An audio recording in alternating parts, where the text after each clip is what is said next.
Assalamualaikum warahmatullahi wabarakatuh. Perkenalkan, nama saya Rifki Ramadhani, kelas 11 MIPA 1, nomor absen 26, mau menjelaskan materi tentang pengurusan jenazah dari memandikan hingga menguburkan. Tata cara mengurus jenazah dari memandikan sampai menguburkan harus dilakukan sesuai dengan sunnah yang telah ditentukan.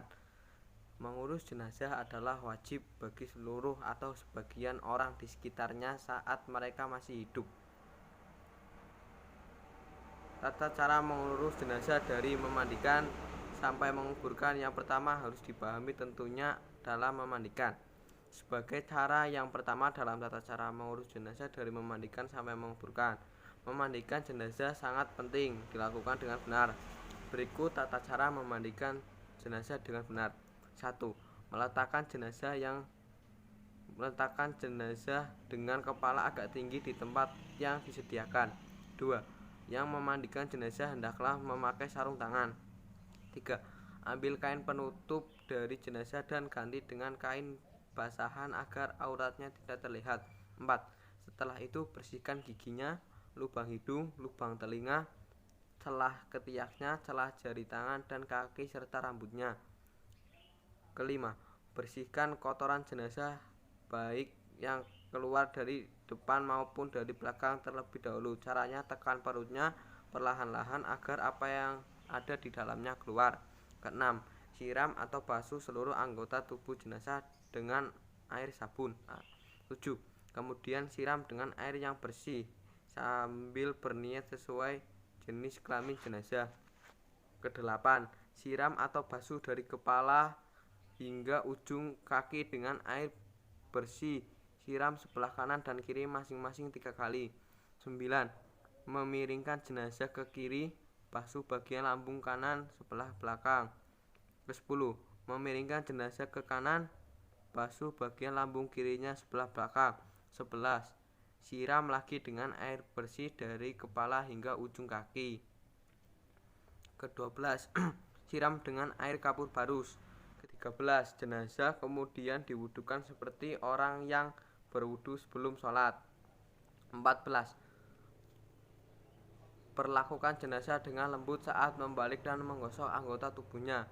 15. Jika keluar dari jenazah itu najis setelah dimandikan dan mengenai badannya, wajib dibuang dan dimandikan lagi. Jika keluarnya najis setelah di atas kafan, tidak perlu diulang mandinya, cukup hanya dengan membuang najis tersebut. Ke-16. Bagi jenazah wanita, sanggul rambutnya harus dilepas dan dibiarkan terurai ke belakang setelah disiram dan dibersihkan, lalu dikeringkan dengan handuk dan dikepang. Ke-17. Keringkan tubuh jenazah setelah dimandikan dengan handuk sehingga tidak membasahi kain kafannya. Ke-18. Selesai memandikan jenazah, berilah wangi-wangian yang tidak mengandung alkohol sebelum dikafani, biasanya menggunakan air kapur barus. Ya, begitulah cara memandikan jenazah sebagai salah satu bagian dari tata cara mengurus jenazah dari memandikan sampai menguburkan. Berikutnya adalah mengafani jenazah. Ada sedikit perbedaan cara mengafani jenazah laki-laki dan perempuan. Ya, di sini saya akan mengambil contoh dari mengafani jenazah laki-laki. 1. Siapkan tali-tali pengikat kafan secukupnya. Letakkan secara vertikal tepat di bawah kain kafan yang akan menjadi lapis pertama. Kedua, bentangkan kain kafan lapis pertama yang sudah dipotong sesuai ukuran jenazah. Ketiga, beri wewangian pada kain kafan lapis pertama. Keempat, bentangkan kain kafan lapis kedua yang sudah dipotong sesuai ukuran jenazah.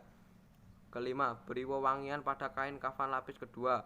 Keenam, bentangkan kain kafan lapis ketiga yang sudah dipotong sesuai dengan ukuran jenazah. Ketujuh, beri wewangian pada kain kafan lapis ketiga. Kedelapan, letakkan jenazah di tengah-tengah kain kafan lapis ketiga. Kesembilan, tutup dengan kain lapis ketiga dari sisi kiri ke kanan, kemudian kain dari sisi kanan ke kiri. Ke-10, tutup dengan kain lapis kedua dari sisi kiri ke kanan, kemudian kanan dari sisi kanan ke kiri. Ke-12, ikat dengan tali pengikat yang sudah disediakan.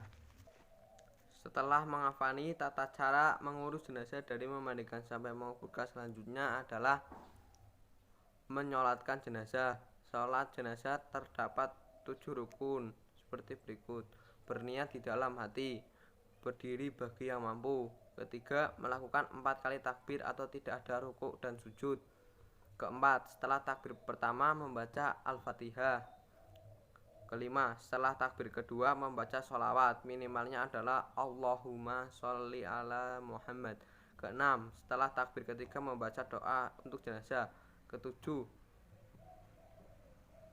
setelah takbir keempat membaca doa untuk diampuni dosa-dosanya.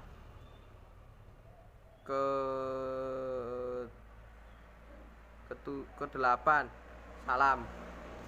Kali ini tata cara menguburkan jenazah. 1. Memperdalam galian lubang kubur agar tidak tercium bau jenazah dan tidak dapat dimakan oleh burung atau binatang pemakan bangkai. Kedua, cara menaruh jenazah di kubur. Ada yang ditaruh di tepi lubang sebelah kiblat, kemudian di atasnya ditaruh papan kayu atau yang semacamnya dengan posisi agak condong agar tidak langsung tertimpa tanah. Namun bisa juga dengan cara lain dengan prinsip yang hampir sama, misalnya dengan menggali di tengah-tengah dasar lubang kubur, kemudian jenazah ditaruh di dalam lubang. Lalu di atasnya ditaruh semacam bata atau papan dari semen dalam posisi mendatar, kemudian penahan untuk tanah timbunan. Ketiga, cara memasukkan jenazah ke kubur yang terbaik adalah dengan mendahulukan memasukkan kepala jenazah dari arah kaki kubur. Keempat, jenazah diletakkan miring ke kanan menghadap ke arah kiblat dengan menyandarkan tubuh sebelah kiri ke dinding kubur supaya tidak terlentang kembali. Kelima, para ulama menganjurkan supaya ditaruh tanah di bawah pipi jenazah sebelah kanan setelah dibukakan kain kafannya dari pipi itu dan ditempelkan langsung ke tanah. Simpul tali yang mengikat kain kafan supaya dilepas. Ya, keenam, waktu memasuki jenazah ke liang kubur dan meletakkannya dianjurkan membaca doa seperti Bismillahi wala milati Rasulillah. Ketujuh, untuk jenazah perempuan dianjurkan membentangkan kain di atas kuburnya pada waktu dimasukkan ke liang kubur, sedangkan untuk mayat laki-laki tidak dianjurkan. Kedelapan, orang yang turun ke lubang kubur jenazah perempuan untuk mengurusnya sebaiknya orang-orang yang semalamnya tidak mensetubuhi istri mereka. Kesembilan, setelah jenazah sudah diletakkan di liang kubur, dianjurkan untuk mencurahinya dengan tanah 3 kali dengan tangannya dari arah kepala mayit lalu ditimbuni tanah. Ke-10, berdoa setelah menguburkan jenazah. Terima kasih, semoga bermanfaat. Sekian dari saya. Wassalamualaikum warahmatullahi wabarakatuh.